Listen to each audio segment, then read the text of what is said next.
My name is Cav. This happened to me about 4 years ago, and it still gives me chills whenever I think about it.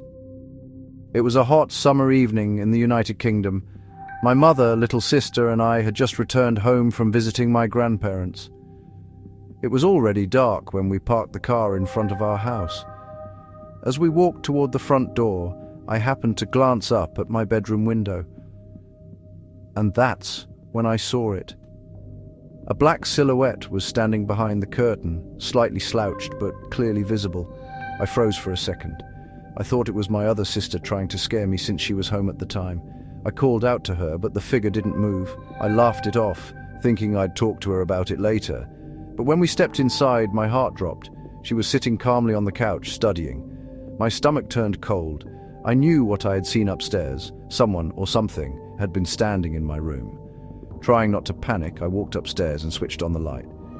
Everything looked perfectly normal. Still, I was so shaken that I broke down crying, and my mom let me sleep in her room that night. Weeks passed, and I eventually went back to sleeping in my room. That's when something strange began. A faint, rotting smell started filling the room. At first, only my mom noticed it, but soon the rest of us could smell it too. We cleaned everything, thinking something must have gone bad. But the smell only grew stronger during the daytime and faded at night. It got so bad that I moved to sleep on my mom's floor. My sister stayed behind, but even she couldn't take it for long. My mom thought maybe an animal had gotten stuck in the wall, so she asked my stepdad to check. He opened up a section of the shelf, but there was nothing there. The smell kept getting worse, so my mom finally called the local council. Investigators came, checked everything, and left. Still no answers. Days later, my mom called again, this time asking for the police. We lived in an apartment complex, so the officers began knocking on doors. When they reached one of the flats upstairs, something felt wrong. The door wouldn't open properly. It was heavy, almost stuck. When they finally managed to push it open, they made a tragic discovery. Inside that apartment, they found the body of an elderly woman who had passed away days earlier. The officers told us she lived alone and had no close family. The smell we'd been noticing was coming from her flat.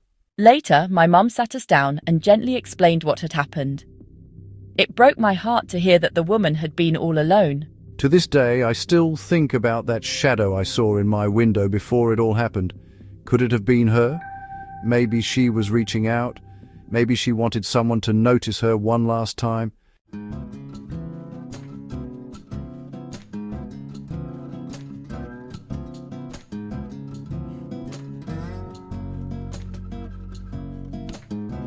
My family has always had strange, haunting experiences, but the earliest story I ever heard came from my mother when she was young, back in the late 90s in Puerto Rico. My mom had a best friend named Carmen.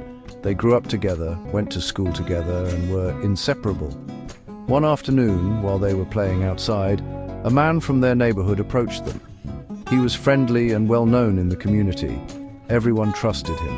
Hey Lydia, hey Carmen, what are you girls up to?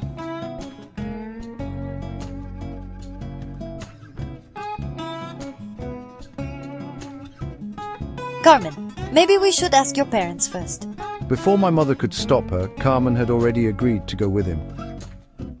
The next day, Carmen didn't show up for school. Her parents came by, asking my mum if she knew where she was. My mum told them she'd gone with the man from the neighborhood. The look on their faces changed instantly. Fear and confusion. Soon after, police cars filled the street. Carmen had been found and she had passed away. It was a tragedy that shook the entire town. No one could believe that the man everyone trusted was responsible. My mother never saw him again, but she's carried that memory her whole life. Sometimes she dreams of Carmen smiling, as if she's saying she's finally at peace.